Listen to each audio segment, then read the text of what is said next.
Hello, folks. How are you? We're back again. This is Southwick Stories number 7 with Mr. Putnam. Jim, how are you today? I'm great. How about you? I am well. I am well. A great day to be alive in Southwick. It truly is. It truly is. And we don't have to ride a bus or repair a bus today, but I only know this guy from the bus world. He was the bus world for a long time, wasn't correct? he? Yeah. The bus world and the rec center world. Yep. Still, Yeah, that's still right. the Rec rest Center, of the too. world. You haven't escaped that orbit No, yet. huh? No. Ray Snow, how are you today? Wonderful, and yourself. I am well. My understanding is you just flew back in for this conversation. Is that true? The day you called me, I had just got home from Australia, and my eyes were burning because I'd been up for 48 hours. We got held up in the airport, and it was a mess coming home. But we had a great time. That's awesome. All right. Well, Jim Putnam here is going to bring you back in time. It's almost like hypnosis. Not too far back. Did you bring your MasterCard?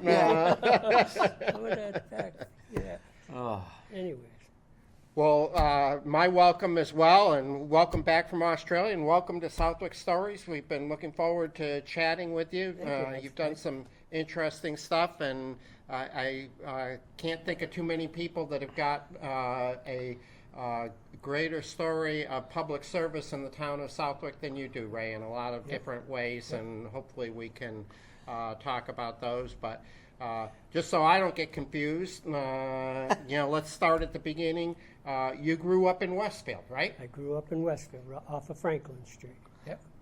But you told me when we were chatting before we started taping that you spent some time in Southwick as a youngster, even though you didn't live here. So tell us about Ray Snow's adventures in Southwick. My original adventures was probably in the 50s with my father, because he had a small contracting business, and he was building or digging the cellar holes and stuff for all the houses in Fernwood, off of Fernwood in that area. Oh, wow. And but one of my fondest memories was he went to a job site, and back then I think the Mealick boys were working for him as well as a couple of the Kellogg boys, which Wow. I'm sure you know. Sure. Yeah. And he went to the job, and there was nobody there.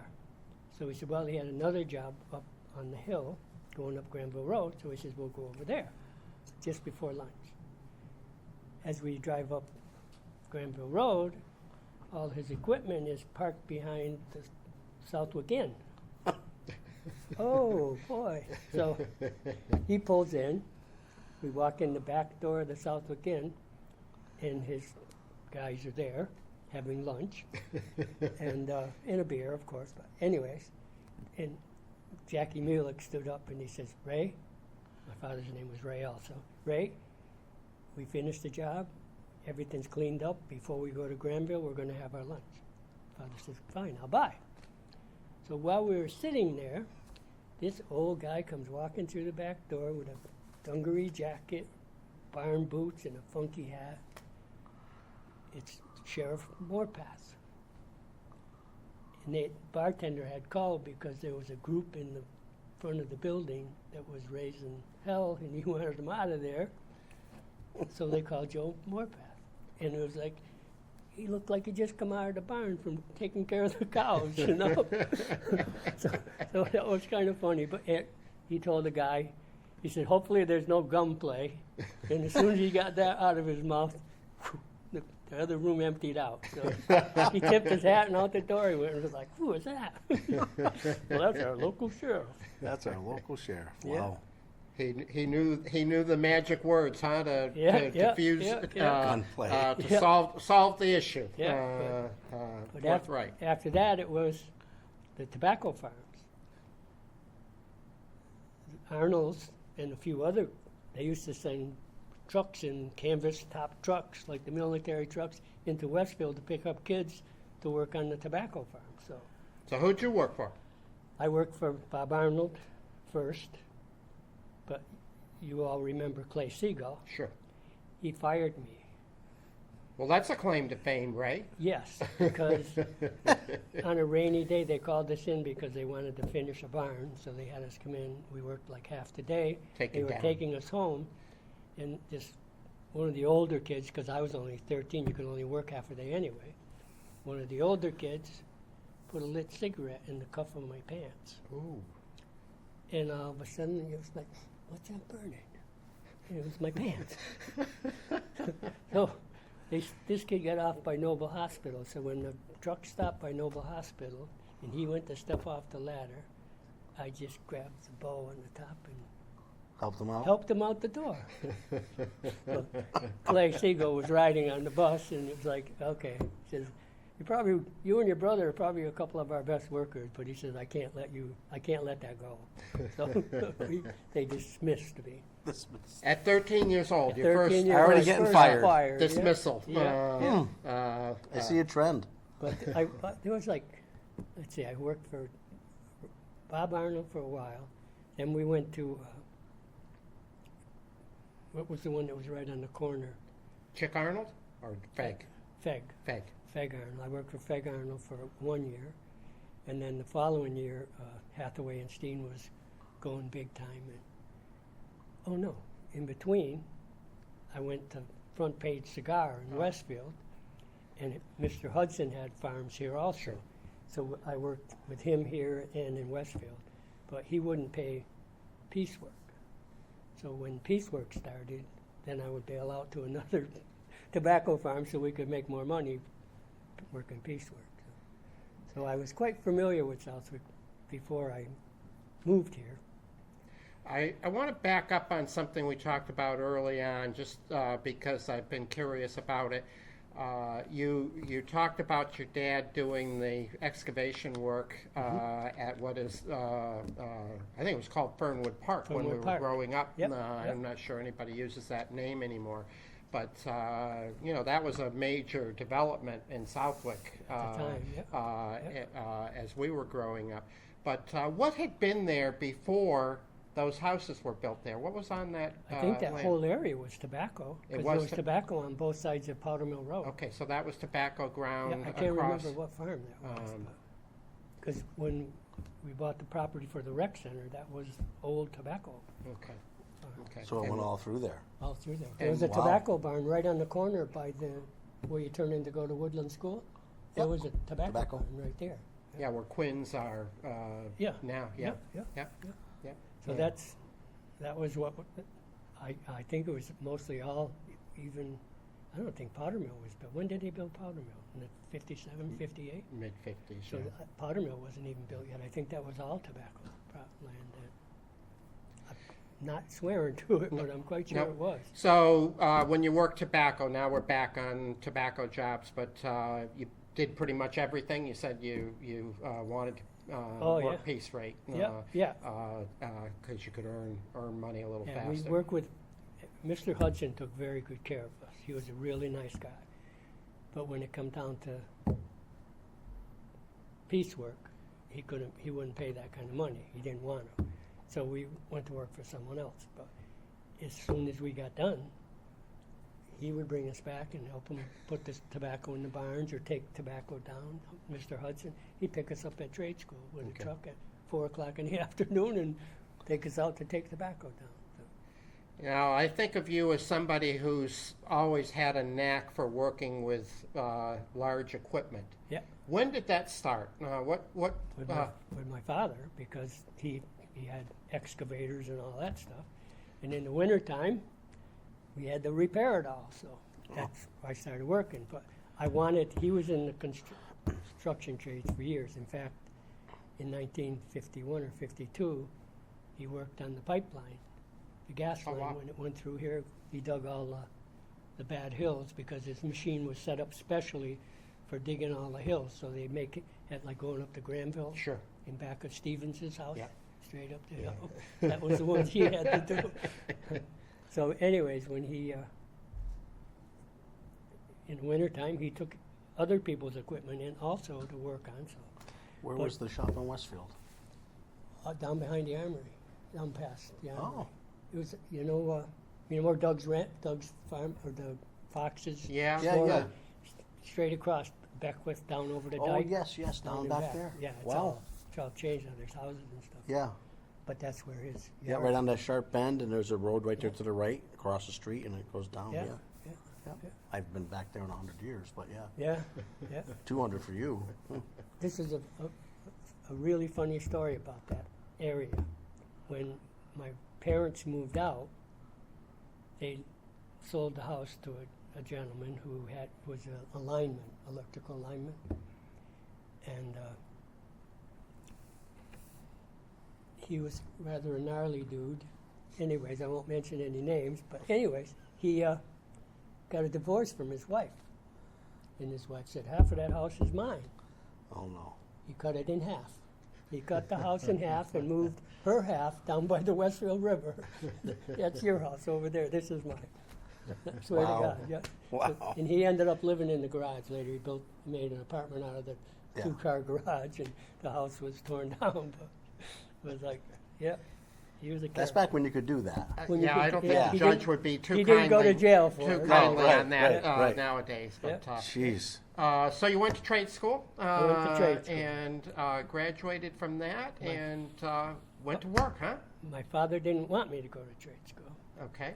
because when he went to high school, the trade school was not a reputable place. Sure. It was like most of the guys who were in there were like that close to going to jail. But the year I started at trade school, they also went to trade high school. So it wasn't Westfield. It was Westfield Trade when I entered, and that was at Bartlett Street at St. Mary's. Yep. The old trade school was at St. Mary's. Oh wow. That building, the newer building Yes. at St. Mary's, Yes. that was the trade school. Right. Oh, really? The So high I school went there now, my whatever freshman it year. used to be.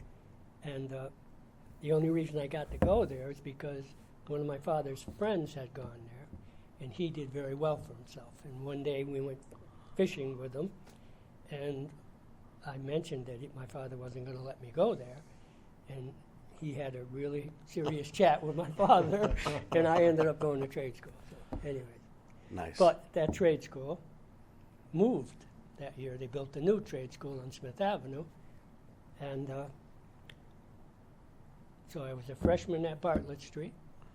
I got hired by the town to help move all this equipment from the old trade school into the new trade school, me and several others. And in the fall, we went to school there. But it's only a 3-year school now. Oh. So we were the underclassmen again. Oh. And all that hazing stuff started all over again. And it was like, no, this is not going to happen. We already paid our dues. So that's why I say I was a little scrappy back then because I wasn't going to take the abuse again. We paid our dues, you know. So, anyways, so then I went to trade school, and from trade school, I was going to go in the Navy, but that didn't happen either. I wouldn't pass the physical, so. Anyways, but I had a good 3 years at the trade school. Very well. So then, construction trades when you Yep. went out in the workforce. Yeah, I went. My father and grandfather were both like charter members of the local 98 operating engineers. So I went on as an apprentice with the operating engineers and gradually paid my dues. And ended How up long running was the heavy equipment. apprentice? Well, apprenticeship probably the period? second year, halfway through the second year, I was actually, like the big excavators and stuff years ago, they always had what they called an oiler. And Yep. he was the guy learning to run Okay, yeah. the machine. Yeah. So I was oiling for my father at the time, and we got shipped to Vermont. So my father had me so I could run that machine as good as he, not quite as good as he, Never as good, but close. but close. Yeah, absolutely. And they were having trouble getting help up in Vermont because 91 and 89 Route 8, they were in full tilt, Okay. so they couldn't get help. So my father got homesick, and he said, I'm going back to Massachusetts, but he said, my son can run this machine as good as I can. Find him an oiler. so that's how I got That's my how you first graduated. real That's how you break. promoted, Yeah. huh? Yeah. Jeez. Yeah, on excavators, and then I had to do a little more apprentice work to be a crane operator. So But anyway, there's a next chapter of coming to work for the town of Southwick, but how long were you doing construction trades, heavy I equipment? believe I was 22 years. 22 years, I think, that I actually had in the union. But it turned out I didn't have enough full year's credit to end up with a pension from them. So that's when I started thinking about, got to do something different here. So anyways, I worked, I don't know, so like, I was working for a contractor in Springfield when I was approached by the school committee about taking the job that my father-in-law held, taking care of the school buses. And at the time, I didn't want to do that, because it wasn't paying that much. But they knew that I used to, at night, when Frank Banish was my father-in-law, Okay. when he had problems with a bus, I would go down at night and help him figure it out. And of course, Ed Pepe, was that Yeah. a selectman at the time, was he, or school committee? School committee, I think. He was on the school committee, and he knew that Yeah. because it was at the fire department. Oh, So they started leaning on me, and I really wasn't going to do that. So. But anyways, I was working in Springfield, and the gentleman that I worked for was affiliated with some not so nice people. That happens Supposedly. in Springfield Yeah. sometimes. Yeah, there was- over the river. There was an incident that went on, and I was talking with my wife, and I said, you know what? That job at the school doesn't sound that bad. I'll be home every night, because I wasn't at that time. I was traveling all over. But I'll be home every night. The money's not that good, but at least it'll be like a state pension. So that's when I decided to Very good. leave the construction trades and came to work for the school. So when did you move to Southwick? Here we go. 1970, we got married. The 200th anniversary of the town, Very good. right? Yeah. Yeah. So I have, Something magic. that's right, so I have the anniversary of the town and my Wedding same date anniversary, too, same November day. 7th, Yeah. very same good. date. Back when we canceled the 250th party, Yeah. that was going to be my 50th wedding anniversary party too. You should have told me. Yeah, we didn't know, yeah, I was we- inviting all my friends. Like, come on, it has to be like a wedding anniversary. So anyway, We got to bring And him a you can gift tell again. Janet, I'm having this special yeah, it's party. all right. People I from told all her over that. town coming. I told her that. I said, we got it. What a We guy. got- yeah, we're really doing it up right. What a guy. And instead, COVID killed everything. We didn't even have an anniversary party. So. But yeah, I And moved here in '70, and Cliff, my brother-in-law next door, was on the fire department, and he conned me into joining the fire department. So I think maybe '72 or '73 I joined the fire department, and I was there for, I don't know, 18, 20 years. Wow. 18 or 20 years on the fire department.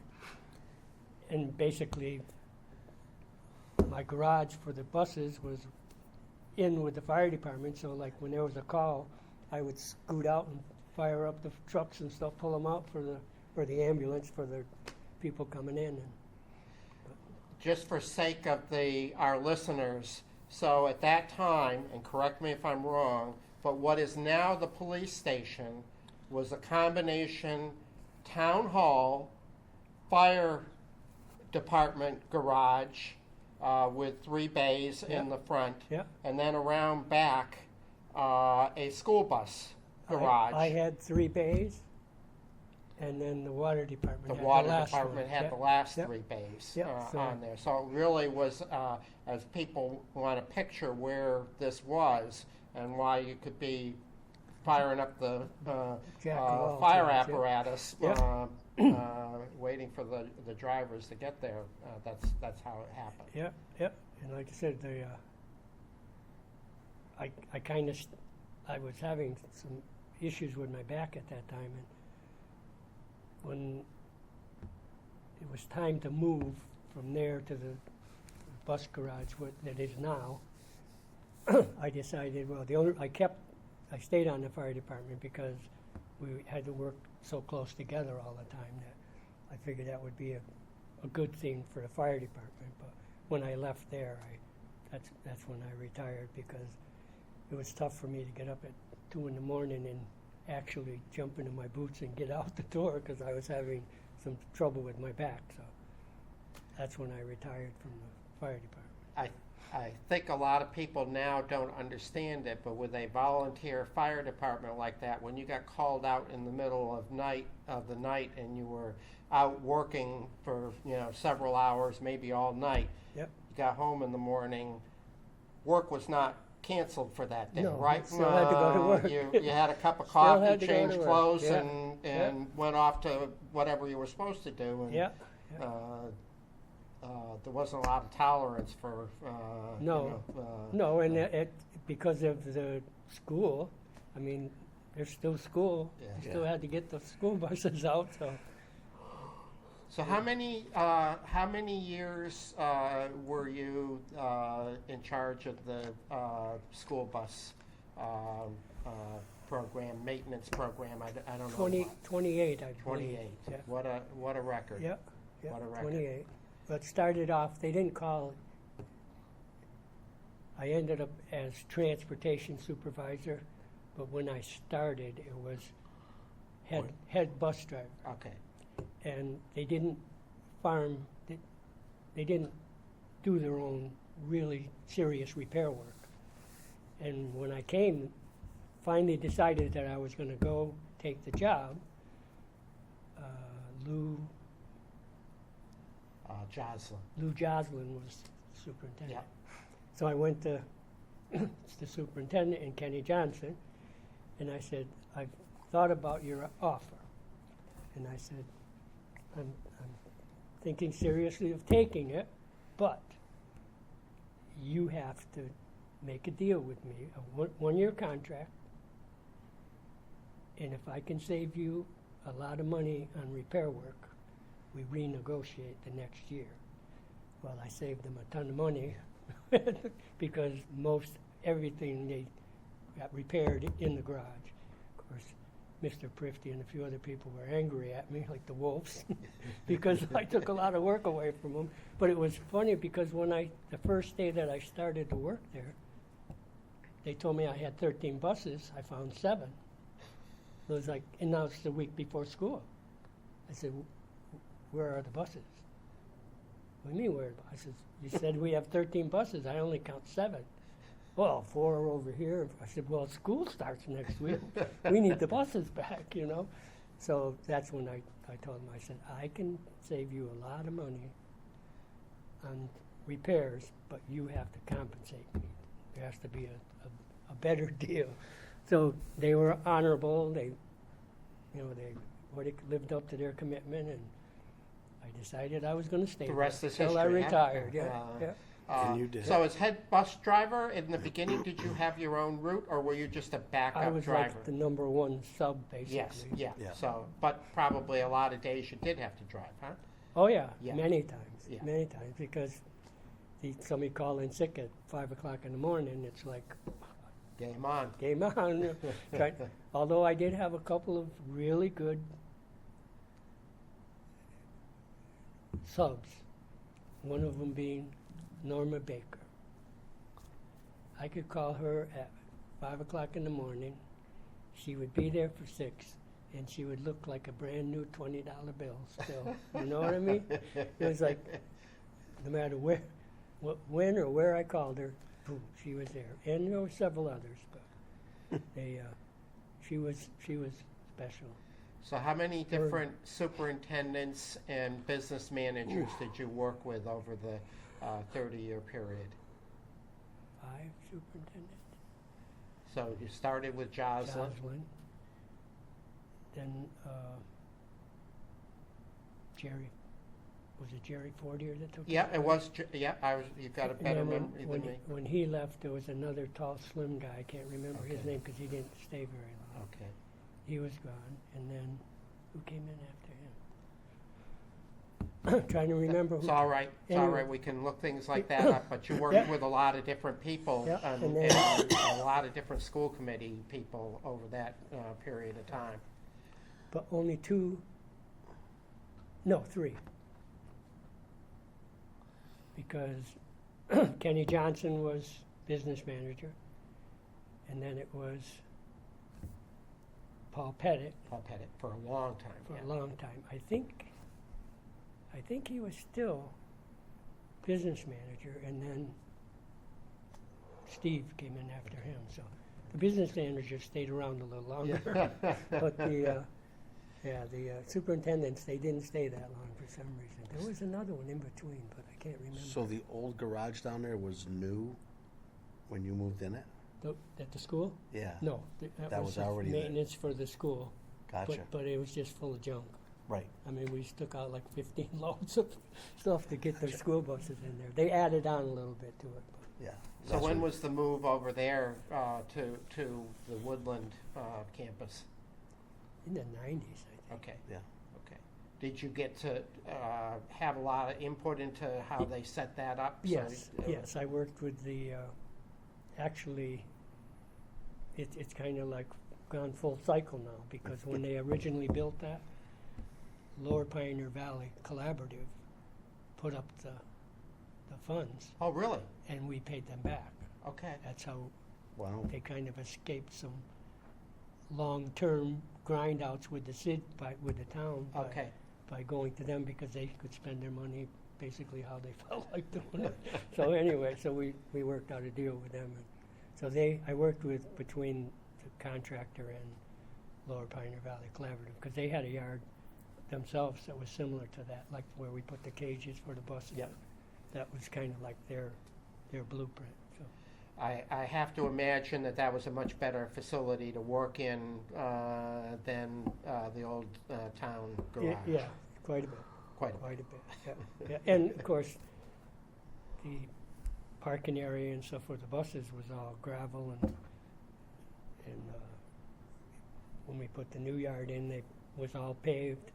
Had the electric units all plugged in, so you could plug the buses in at night. So you didn't even have to start them in the morning, huh? Oh, I still did. You still did? Yeah, Okay. yeah, Uh, I still did. uh, And then after quite a while, I hired Mr. Morris when he retired. And he was my coming in early in the morning and start all the buses. okay. So, yeah. So let's shift gears again.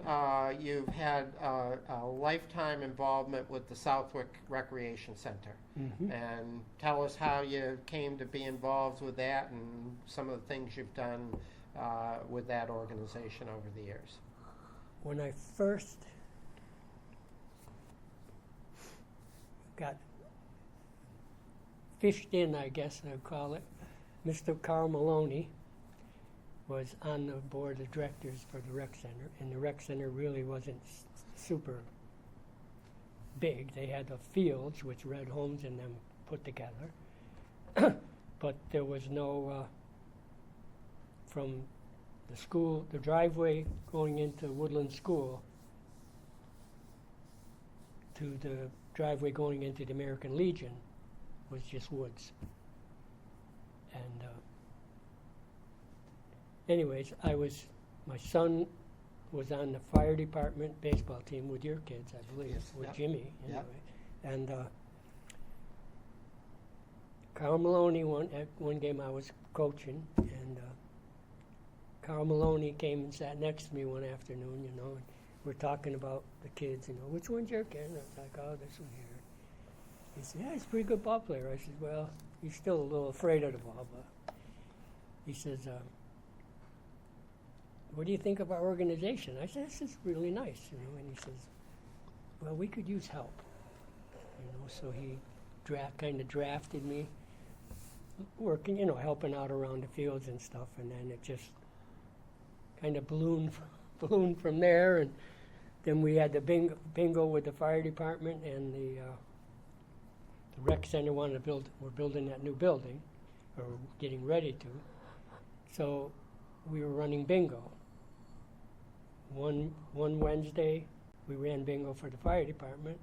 the following Wednesday. Oh, okay. We ran That's bingo awesome. for the rec center at the high school. Well, after the rec center got enough money together, they started the building, and that's kind of when I went on the board because I helped run the bingo, and you were supposed to be on the board if you were a bingo chairman or whatever. So that's when I was really officially nailed down. So how many years on the board, Ray? I think this is like 40. 40 years. Yeah. What a great dedication to. 35 years into it. They named the gymnasium after me. So A very Yeah. well-deserved Yeah. honor. yeah, I do believe so because like Red Holmes got one of the baseball complex, and so I think I could be in that. And then Roy Foisey is the soccer fields, so the building is mine. And they said you might as well because you live here most of the time anyway. So what's that mean? I know I'm not trying to be stupid with you. Just explain what living at the rec center building means. What were you doing there? Well, when I retired, I kind of just took over doing maintenance. Yeah. You know, the maintenance that I can perform, I will perform. Fixing broken switches or pipes or whatever. But anything super major, we contract out. But if there's a broken toilet or a leaky water faucet, that's my job. And that's what I wanted you to say. It's Yep. not the glamorous stuff. No, It's no. not being the No. announcer No. or I did mow the the greeter laundry. out front. It's the jobs that most of us either can't do or won't do. Yeah. When I leave here, I'm going to go to the rec center and service one of their lawnmowers. I did one yesterday. I'll do Jeez. another one today. So. But basically, I'm on the board of directors there. So, like the financial running of it, myself and Kurt Sanders and Sanders, right? Kurt Sanders. Sanders, yeah, it's confusing, Russ isn't it? Fox and several others, Mr. Stevenson or whatever. We kind of keep the financial part going, Yeah. but most of us have backed away from the sports part of it. But for years, we all did sports and everything. But now it's mainly the old timers kind of keep the bills paid, and the young guys run the sports. So. What's your vision for the future for the rec center? I think it's fair to say it doesn't have quite the involvement and commitment from volunteers that it did 25 years ago. And what's your hope for the future? Well, like it's you're right. It's like young parents are so busy keeping their own family afloat. They don't seem to have a lot of time to volunteer, and I think the rec center myself, and I've mentioned it many times. I think the cell phones and computers are putting a dent in the volunteers because years ago, when you signed up for sports, you came in and sat down across the table from the people running the sports and filled out the paperwork and paid your dues, and we got to talk with you. And wow, we could use help. We need referees and that. And now everything is done on the computer, and half the time you haven't got a clue who the parents are or whatever. So, I think that needs to change, but that's only my opinion. But they have a really good group of people right at the present time. Baseball, I think, kind of drifted out. In the COVID, during the COVID thing, the baseball got beat up. A lot of you didn't have enough people, enough kids to make a town sport, So they were farmed out to Westfield and stuff, and we have a group now that's really working to get them back, and hopefully that'll happen. The fields were basically sitting idle, and they weren't looking all that great, so they've got a group of people now that are really working. They put them back into shape. The other sports, they seem to survive because they weren't outside sports, but the outside sports are tough. Soccer's doing well, and I think soccer will live forever. It seems like, anyways. Very popular, much more popular sport now than Yep. ever. It's ever been. Baseball, basketball, they struggled. I mean, they really struggled. And even now, the basketball, if it wasn't for like joining up with like the CYO groups and stuff, that it would be trouble fielding a substantial amount of players to play. So now they work with other towns, and so hopefully that's a pattern that will continue. That, working with the other towns, like Long Meadow and Westfield, Agawam, they all kind of share, kids together. So hopefully that'll stay that way. But it's really surprising. They talk about the population. I don't think the child population is growing a whole lot now like it was.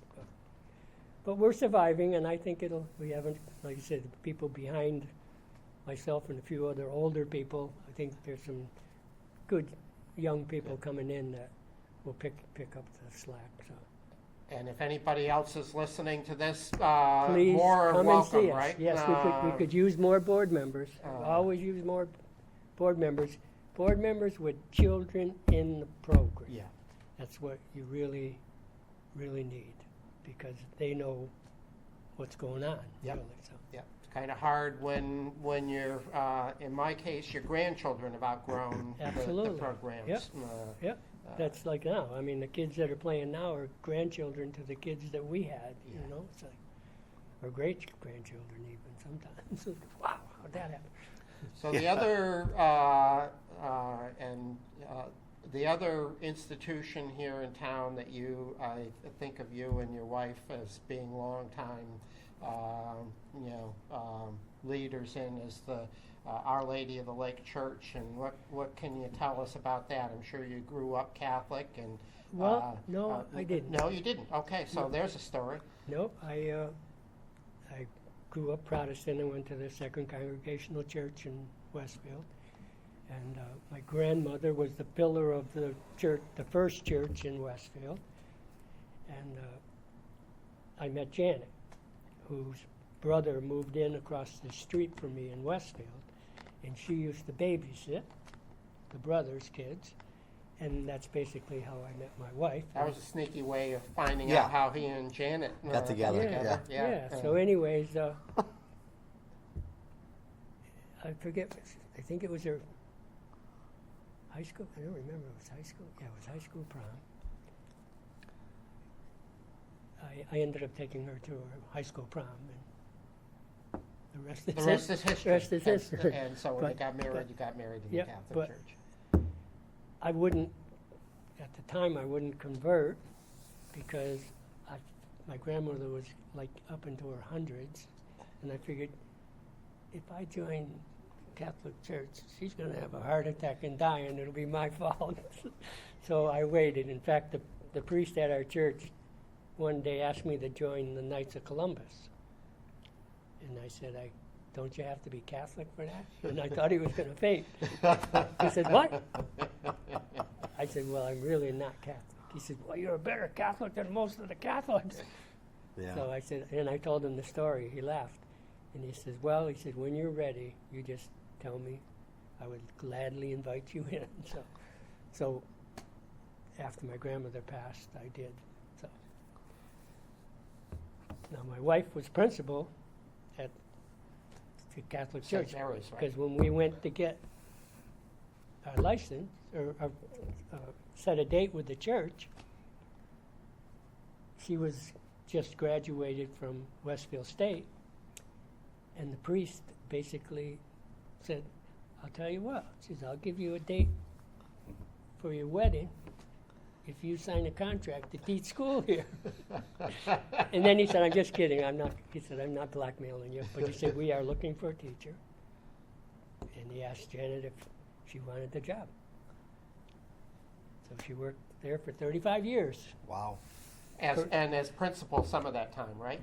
15, 20 years as Yeah. principal, yeah. Yeah. Until the church closed and until the school closed. Yeah. When the school closed, she went to work for Westfield Volk. Okay. And she taught at Westfield Volk until semi-retired because she's still tutoring at Westfield Voc. Oh, wow. The kids that are failing in math or, they're not going to pass the MCAS and stuff. She grabs them by the sideburns and gets them through school. So And off you go to the rec gets them center to to do your graduate. thing. Huh? So now it's either I'm working at the rec center, working at the church, or fishing or golfing, one or the other. So. But And a lot of sweat equity into the church and the building and grounds And I over do there. like the same with, I don't like the rec center. I don't take care of the grounds. I did for a while, but that's a lot of work that you just can never keep up with. So they have a company that comes in and does the lawns and stuff. But most every broken lights and switches and fixing a broken rail or something, I'll take care of that. But same with the church. I'll do whatever I can. You remember Father Dorsch? Yes, very well. Well, Father Dorsch, when he found out I retired, he approached me and asked if I wanted a position because I can't remember what the gentleman's name was. He was in his 80s. That was doing maintenance and stuff at this church, and he wasn't going to do it anymore. And they had a young guy that was taking care of things as far as the mowing and stuff went, but he ended up with some health problems and he had to leave. So he asked me if I wanted a job, and I said I had a job. Yeah. I had a job. It paid very well, and I said I don't want a job because I had to punch, go by the clock. My whole life was by the clock. Once I started to work for the school, you had to do this on time, do this on. I said I don't want to sign no more pay slips. I don't want to, punch any more clocks. If I want to go golfing on Monday, I'm going to go golfing on Monday. But if you want help, I would gladly help you. So he said, well, that would be fine. And I tried to just volunteer, period. But because of the equipment and stuff, insurance wouldn't let you do that. So I'm basically on the payroll for so many hours a week, but I just turn my pay back over to the church. Unless I'm going to go on a fishing trip or something. Well. Then I'll let them pay me. Let them pay for the fishing trip.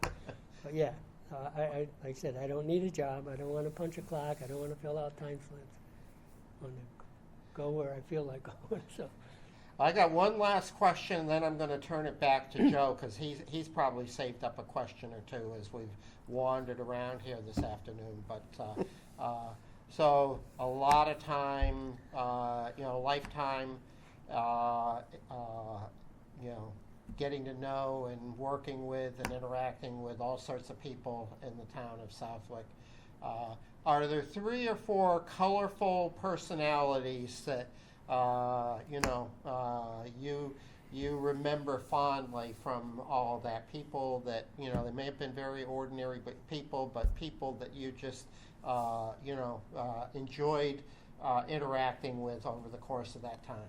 Other than Mr. Fox. Other than Mr. Fox. Yeah. The one that I really enjoyed being around was a fireman, a volunteer fireman, as I was. His name was Erwin Soper. He was one of the funniest guys you ever wanted to meet, but he could also be the biggest thorn in your side. So it's like one day you wanted to hug him, and the next day you might want to punch him. But he was one of the better ones. He loved the town of Southwick, didn't he? Yes. He loved the community. And Red Holmes. And Red Holmes. Red Holmes, yeah. Red Holmes, I think about him, I swear, every day. Because he was a volunteer like I was. He lived at the rec center like I did. He was around picking papers up all day long. But he had the funniest sense of humor. Yes, he did. I mean, I don't think I ever saw him really angry. Well, one night I did, but I don't want to mention that because that was a bad one. But anyways. We all have one of those yeah. once in a while. Well, it was what happened had to be done, but it was just just disappointing at the time. But for the most part, I mean, he could get a laugh out of anybody. You know, it's like the elderly lady coming in the building, and he'd say, "Oh, you got the wrong door. It's this Miss America contest is over there," you know, and stuff like that. Or somebody would walk in and he said, "Oh, your radiant beauty is blinding me." I mean, every day I think of something that he said that.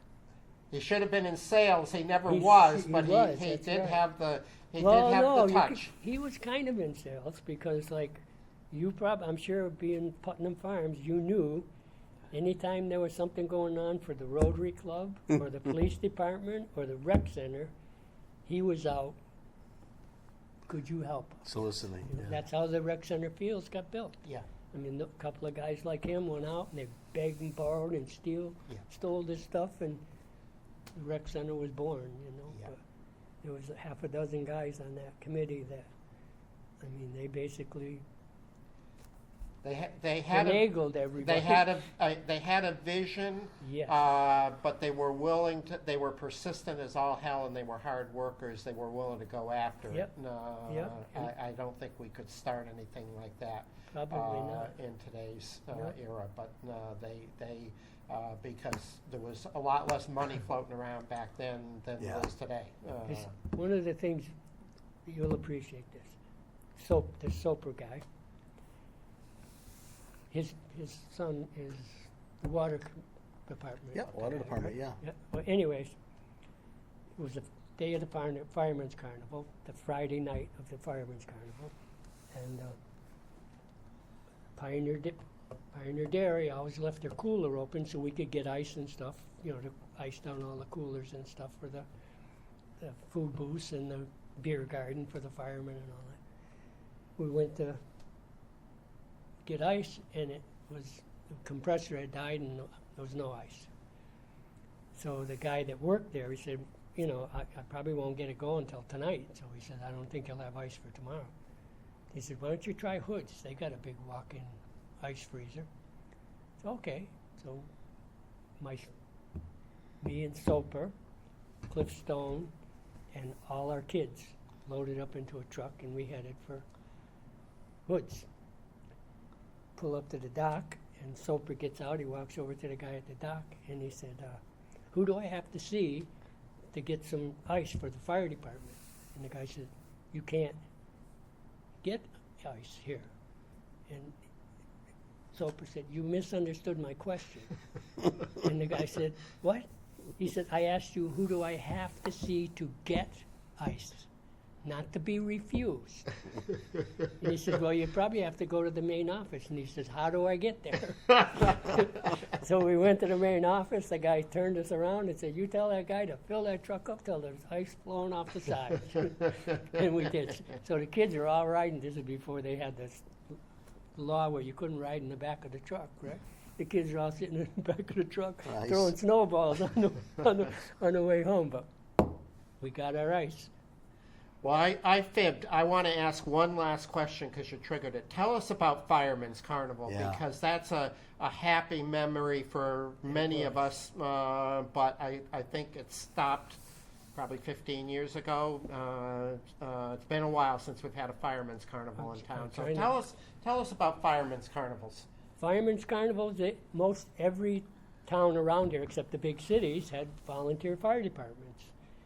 And most of their money, almost all of them in this area, they would have a carnival in the summer. All of local fire departments and everything would pitch in with them, and you know they had a humongous parade, and they'd have rides and everything, and we helped them, they helped us, and it basically helped pay for the fire department, you know, and I mean we had, I don't know, I can remember doing 3 or 4 tons of fried dough to the Yeah. food concessions, stuff, or tons of French fries, cooking French fries. So yeah, Originally, it was in late July, if I recall correctly, so it was kind of Yep. middle of the summer. Yep. A lot of well, we did it just before the exposition because at the time it was the weather patterns said those were the best weeks to have a fair. So we went one step ahead of the Big E, and then the Big E came in behind us. So we didn't take away from the Big E, but yeah, that was it was like a lot of fun too. Yeah. I mean, we travel, like we bring our old fire trucks to their parade, and of course they always set up a garden where you could go have a couple beers and a hot dog or something, and it was really a fun time actually. But now you can't do that stuff with all the new laws and insurance companies and all that stuff. It's like, but yeah, and it was like something that the town expected every year. Yeah. I mean, it was It like was a tradition. people waited. I mean, yeah, they begged us to come down and do their own thing. You know, 4-H club would set up a thing, or the boys and Boy Scouts or whatever set up their stuff. They had turtle races and all that stuff. So yeah, it was really a big town thing back then, and it slowly started to dissipate, and we ended up doing the switch from the Fireman's Carnival to the Southwick days at the rec center. We moved everything over to the rec center grounds, and the Rotary Club and the rec center and Lions Club, I think they all worked together. That worked out fairly well for a day, and they still got the parade in, but then just kind of went away with the tide, I guess. I don't know. And again, just for locations here, because I think some people are always curious about that. For most of the years that there was a Fireman's Carnival, it was held on the ground that basically is where the fire station is located now. So it was adjacent to Yes. the town hall building, Mm-hmm. and I'm sure they relocated some school buses and highway department trucks and Yeah, so forth yep. for a few days.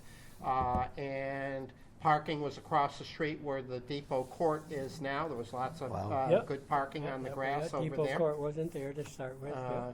And then it did move over to the parking lot there on Powder Mill Powder Mill Road Sc- for a few, Powder Mill for a School, few yeah, years, yep, right? yep. And then to the rec center, Yep. if I recall correctly. Yeah, I think it basically, the series, yeah, no, it did a couple years full-time at the rec center, but it was at Powder Mill for quite a few years, and then switched to the rec center, and, but then, like I said, it just started dying. But, yeah, actually, I think originally, the Eastern States Farm Exchange used to have a place over off of Feeding Hills Road where Calabrese's fields are now. Is that right? They had a place there, and they used to run the carnival there, if I'm not mistaken. Really? Because it seemed like we had to go there. They had sheds down there to get some of our equipment when I first came on the fire department there.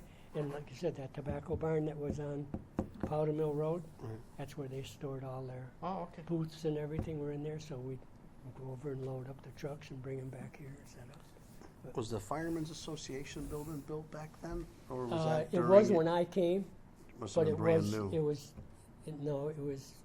just a scrap-based place to store junk. Really? Yeah, yeah, in the 70s, early 70s. Yeah. Yeah, but then we cleaned it all out and renovated it, and I mean, it was like, it was. So the new building was up when you came? No, No, no, no. but not So there where was the scrap- new building is. That's where my school buses were. Yeah, right, Buses right. were all parked there. Yeah, Wow. but anyway. This time it was my last question, Joe. Oh, it's all good, yeah. So I'm going to turn it back to you. Yeah. But Ray, this has been so much fun. It was nostalgia. Nostalgia, Yeah, for yeah. Lots of great stories. I Yeah. hear the bus garage is open again, so if you're ever looking, No. no, we're good. One, you know, Ray not only had some great stories, but some great wisdom, and a Quick part about the wisdom. priest asking him if he wanted to Yeah. a job.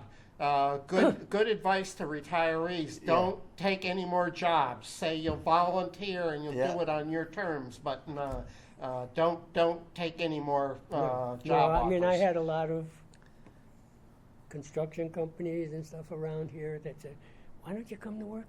Oh yeah, scoop you up in a heartbeat. No. No. I actually canceled, got rid of all my extra licenses. The bus driver's license, the Oh, that's truck shrewd. driver's license, operating equipment license, let them all go, That's shrewd. because I don't want to do it anymore. Gotcha. Yeah. Right. Well, hey, it was a pleasure having you. Well, really thank you. appreciate it. It was fun, actually. Yeah, And thank it is. you It for always all is. your service to And the town. hopefully, I'm number 7. There's quite a few guys out there that probably deserve to be on that list, I would think. We're getting there. Yeah? Yeah. So you I'm come glad across you- any names that we I'm missed, glad you are. you let us know who we. Tell some folks that it's not that tough to come in here and just No. It's not chit-chat. scary. No, it's not scary. No. No, Nope. All right, was- folks. That'll do it for was good. tonight, or today, I should say, and we'll see you again. Thank you.